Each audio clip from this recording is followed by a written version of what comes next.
तेलंगाना में जल्द ही चुनाव आयोजित होने वाले हैं और इन चुनावों के बीच प्रिवेंटिव डिटेंशन यानी कि निवारक निरोध कानून का जो विषय है वो एक बार फिर से चर्चा में आ गया है। दरअसल भारत की सुप्रीम कोर्ट की ओर से तेलंगाना के इस कानून पर कई बार अपनी चिंताएं जाहिर की गई हैं, तो एक बार फिर से ये मामला चर्चा में आया है। तो आज इस वीडियो में हम मुख्य तौर पर ये जानेंगे कि प्रिवेंटिव डिटेंशन कानून क्या होते हैं, किस तरह से काम करते हैं और भारतीय संविधान में इन कानूनों का किस तरह से जिक्र किया गया है। मेरा नाम है अक्षय और आपका स्वागत है दृष्टि आईएएस चैनल की इस नई वीडियो में। चलिए वीडियो की शुरुआत करते हैं और सबसे पहले वीडियो की रूपरेखा को समझ लेते हैं।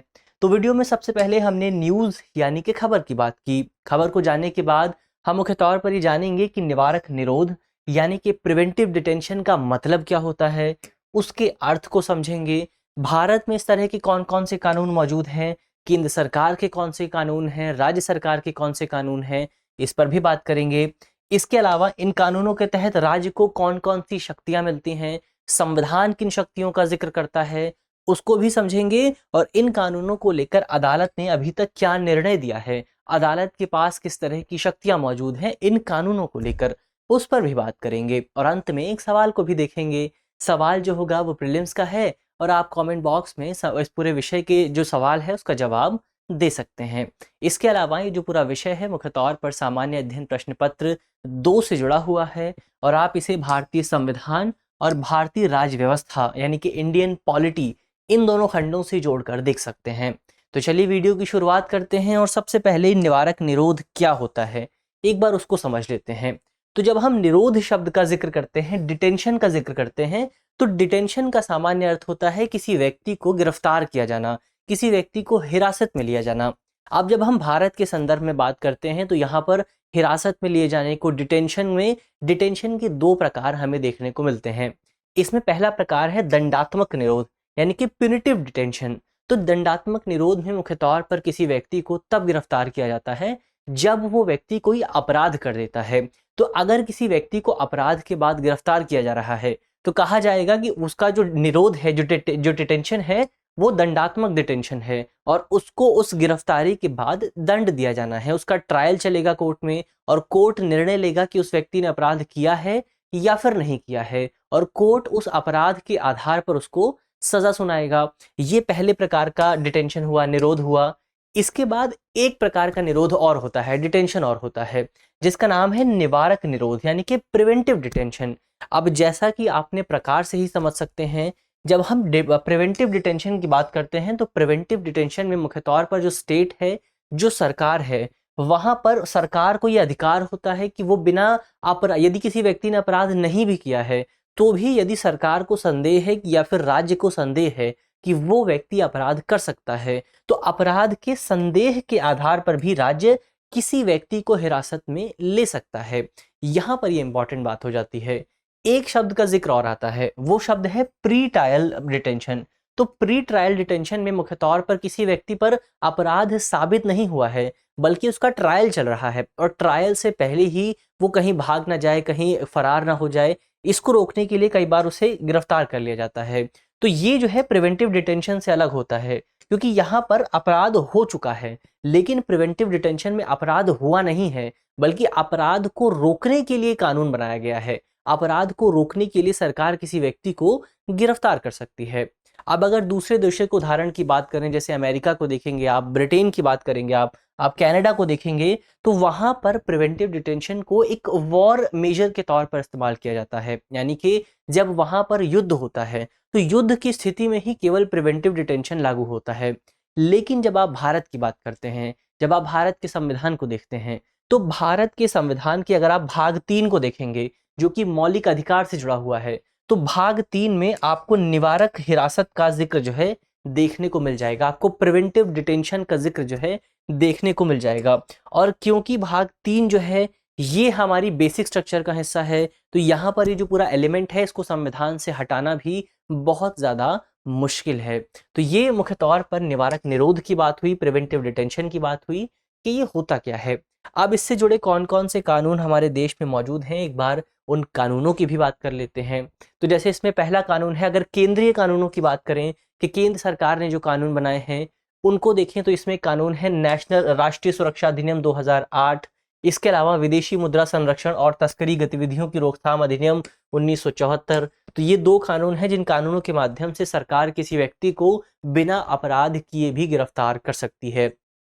इसके अलावा कई राज्य सरकारों के पास भी अपने कानून मौजूद हैं, जैसे तेलंगाना खतरनाक गतिविधि रोकथाम अधिनियम 1986, जिस कानून को लेकर वर्तमान समय में विवाद शुरू हुआ है। इसके अलावा तमिलनाडु के पास भी अपना कानून मौजूद है, गुजरात का भी कानून मौजूद है, आप बिहार के कानून को भी देख सकते हैं, बिहार अपराध नियंत्रण अधिनियम 1981। तो तमाम राज्यों ने अपने अपने क्षेत्राधिकार में इस तरह की स्थिति को देखते हुए, इस तरह की स्थिति को रोकने के लिए, किसी अपराध को रोकने के लिए जो कानून है, इन कानूनों को लागू किया है। तो ये हमने केंद्रीय कानूनों को भी देख लिया, सेंट्रल लेवल पर जो कानून है, और हमने राज्य कानूनों को भी देख लिया कि राज्य सरकार ने किस तरह के कानूनों को लागू किया है। अब यहाँ पर सवाल ये भी उठता है कि इस पूरे व्यवस्था के तहत जो राज्य है, उसे भारतीय संविधान से कौन-कौन सी शक्तियाँ प्राप्त होती हैं। तो अगर आपको इसको समझना है, तो इसको समझने के लिए आपको संविधान के अनुच्छेद 22 के पास जाना होगा। तो भारतीय संविधान का जो अनुच्छेद 22 है, तो अनुच्छेद 22 जो है वो मौलिक अधिकार का हिस्सा है। क्या कहता है अनुच्छेद 22? तो अनुच्छेद 22 मुख्य तौर पर किसी व्यक्ति को गिरफ्तारी और हिरासत के खिलाफ सुरक्षा प्रदान करता है, कुछ सेफ्टी मेजर्स की बात करता है, जैसे कि जब आपको गिरफ्तार किया जाएगा तो आपको मजिस्ट्रेट के सामने पेश किया जाएगा और आपको ये भी बताया जाएगा कि आपको किस आधार पर गिरफ्तार किया जा रहा है। ये जो मेजर्स हैं, ये जो उपाय हैं, ये आपको संविधान के अनुच्छेद 22 में देखने को मिलेंगे। लेकिन अब आप थोड़ा आगे बढ़ेंगे और संविधान के अनुच्छेद 22(3) सब क्लॉज बी पर जाएंगे, तो आपको वहां पर इस पूरे ये जो प्रावधान है हिरासत के जो के खिलाफ जो सुरक्षा है, उसके कुछ अपवाद भी देखने को मिलेंगे, कुछ एक्सेप्शंस देखने को मिलेंगे। ये कानून कहता है कि कोई भी सुरक्षा उपाय जो है वो निवारक हिरासत पर लागू नहीं होता है। यानी कि गिरफ्तारी के खिलाफ यदि संविधान किसी व्यक्ति को कोई अधिकार देता है, तो वो जो अधिकार है, वो जो सुरक्षा है, वो सुरक्षा प्रिवेंटिव डिटेंशन के मामले में लागू नहीं होती है। इसके अलावा जो दूसरे शेष खंड है, जैसे अनुच्छेद 22(4) हो गया, इसके अलावा अनुच्छेद 22(7) हो गया, इन दोनों के बीच जो शेष खंड बचे हुए हैं, वो जो है वो प्रिवेंटिव डिटेंशन के ऑपरेशनलाइजेशन से जुड़े हुए हैं कि भारत में प्रिवेंटिव डिटेंशन का संचालन किस तरह से किया जाएगा, उसको लेकर ये शेष जो है प्रावधान शामिल हैं।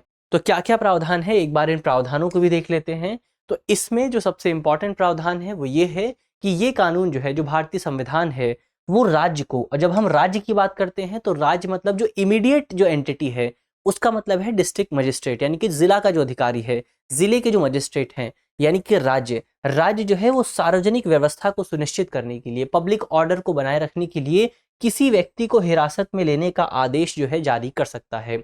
यानी कि यहाँ पर जो ऑर्डर जारी करने की शक्ति दी गई है, वो डिस्ट्रिक्ट मजिस्ट्रेट को दी गई है, और डिस्ट्रिक्ट मजिस्ट्रेट अपनी शक्ति को आगे बढ़ाता है, अपनी शक्ति को ट्रांसफर करता है पुलिस विभाग को। तो यहाँ पर शक्ति जो है वो डिस्ट्रिक्ट मजिस्ट्रेट को दी गई है। इसके बाद अगर आप अनुच्छेद 22(4) को देखेंगे, तो अनुच्छेद 22(4) कहता है कि अगर हिरासत की जो अवधि है वो 3 महीने से ज्यादा है, तो हिरासत की अवधि अगर 3 महीने से ज्यादा है, तो ऐसी स्थिति में इस हिरासत को मंजूरी देने के लिए एक सलाहकार बोर्ड, एक एडवाइजरी बोर्ड का गठन किया जाएगा। अब कौन-कौन शामिल होगा इस एडवाइजरी बोर्ड में? तो इस एडवाइजरी बोर्ड का जो गठन है वो राज्य सरकार की ओर से किया जाएगा, और इस एडवाइजरी बोर्ड में जो रिटायर्ड जज हो गए, इसके अलावा जो रिटायर्ड ब्यूरोक्रेट्स हैं, वो शामिल किए जाएंगे। और इसके अलावा अगर ये जो एडवाइजरी बोर्ड है, ये इस एडवाइजरी बोर्ड में जो संबंधित व्यक्ति है, जिस व्यक्ति पर मुकदमा चलाया जा रहा है, उस व्यक्ति को अपने आप को लीगल तरीके से रिप्रेजेंट करने का कोई अधिकार प्राप्त नहीं होता है। जैसे कि अगर आप सामान्य तौर पर देखेंगे, तो अगर आप किसी मामले में कोई पक्ष के तौर पर शामिल हैं, तो आप यदि मान लीजिए कि आपके खिलाफ कोई अपराध होता है और आप उस अपराध को लेकर कोर्ट में मुकदमा दायर करते हैं, तो ऐसी स्थिति में संविधान आपको ये अधिकार देता है कि आप किसी वकील के माध्यम से, एडवोकेट के माध्यम से कोर्ट में अपने आप को कानूनी तौर पर रिप्रेजेंट कर सकते हैं। लेकिन जब आप प्रिवेंटिव डिटेंशन की बात करते हैं, तो वहां पर आपको कानूनी तौर पर अपने आप को प्रतिनिधित्व करने की शक्ति प्राप्त नहीं होती है। हालांकि जो बोर्ड है, अगर वो बोर्ड आपकी हिरासत की पुष्टि कर देता है, बोर्ड कह देता है कि आपको जो हिरासत में लिया गया है वो पूरी तरह से ठीक है, तो आप बोर्ड के फैसले को अदालत में चुनौती दे सकते हैं। लेकिन इससे पहले, यानी कि आपको जब डिटेन किया गया था, तब आप कोर्ट के फैसले को चुनौती तब आप मुख्य तौर पर उस पूरे फैसले को, उस पूरे आदेश को चुनौती नहीं दे सकते थे। लेकिन अगर सलाहकार बोर्ड कह देता है कि आपको सज़ा होनी चाहिए, आपको डिटेन किया जाना चाहिए, तो आप उस पूरे आदेश को चुनौती दे सकते हैं कोर्ट के अंतर्गत। इसके अलावा आप संविधान के अनुच्छेद 22 सब क्लॉज़ 5 की जब बात करते हैं, तो सब क्लॉज़ 5 कहता है कि जिस व्यक्ति को हिरासत में लिया गया है, उस व्यक्ति को इमीडिएट आधार पर हिरासत में क्यों लिया गया है, इसकी सूचना बताना ज़रूरी है। यानी कि आपको ये बताया जाएगा कि आपको फला-फला आधारों पर गिरफ्तार किया जा रहा है, हिरासत में लिया जा रहा है। इसके अलावा यहाँ पर एक अपवाद भी शामिल है। अपवाद ये है कि यदि प्रशासन को लगता है, यदि पुलिस विभाग को लगता है कि सूचना देने से जो जनभावना है, जो जनहित है, जो पब्लिक इंटरेस्ट है, वो प्रभावित हो सकता है या फिर पब्लिक ऑर्डर प्रभावित हो सकता है, तो कोर्ट या फिर प्रशासन या फिर पुलिस व्यवस्था सूचना देने से इनकार भी कर सकती है। तो ये यहाँ पर अपवाद की बात की गई है।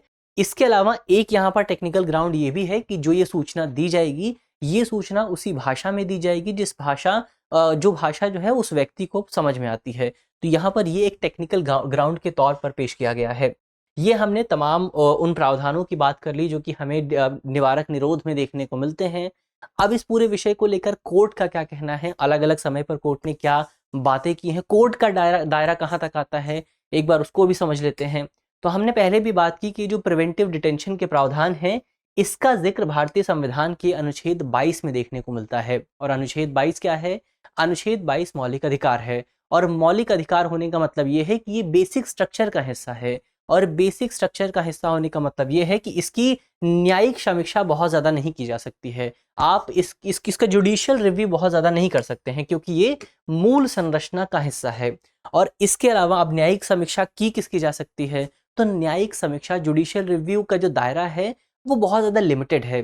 जैसे आप इस बात की न्यायिक समीक्षा कर सकते हैं कि जो सलाहकार बोर्ड है, उसने सही ढंग से काम किया है या फिर नहीं किया है, उसका जो वर्किंग प्रोसेस था वो ठीक था या फिर गलत था। इसके अलावा क्या सभी तथ्यों पर ध्यान दिया गया इसको डिसीजन लेते हुए? इसके अलावा राज्य ने क्या जो आदेश जारी किया, उसमें दुर्भावना मौजूद थी? तो ये जो तमाम छोटे-छोटे ग्राउंड्स हैं, इनका आप एनालिसिस कर सकते हैं। इसके अलावा कुछ टेक्निकल ग्राउंड्स भी मौजूद होते हैं, जिन टेक्निकल ग्राउंड्स के आधार पर कोर्ट किसी व्यक्ति के प्रिवेंटिव डिटेंशन को खारिज कर सकता है। जैसे कि टेक्निकल ग्राउंड ये हो सकता है कि अगर सलाहकार बोर्ड निर्णय लेने में देरी करता है, तो इसकी वजह से भी किसी व्यक्ति के प्रिवेंटिव डिटेंशन को खारिज किया जा सकता है। इसके अलावा यदि समय पर संचार नहीं दिया जाता है, यदि समय रहते उस व्यक्ति को सूचना नहीं दी जाती है कि आपको किस आधार पर गिरफ्तार किया गया है, तब भी कोर्ट उसको टेक्निकल ग्राउंड मानते हुए उस व्यक्ति के डिटेंशन को खारिज कर सकती है।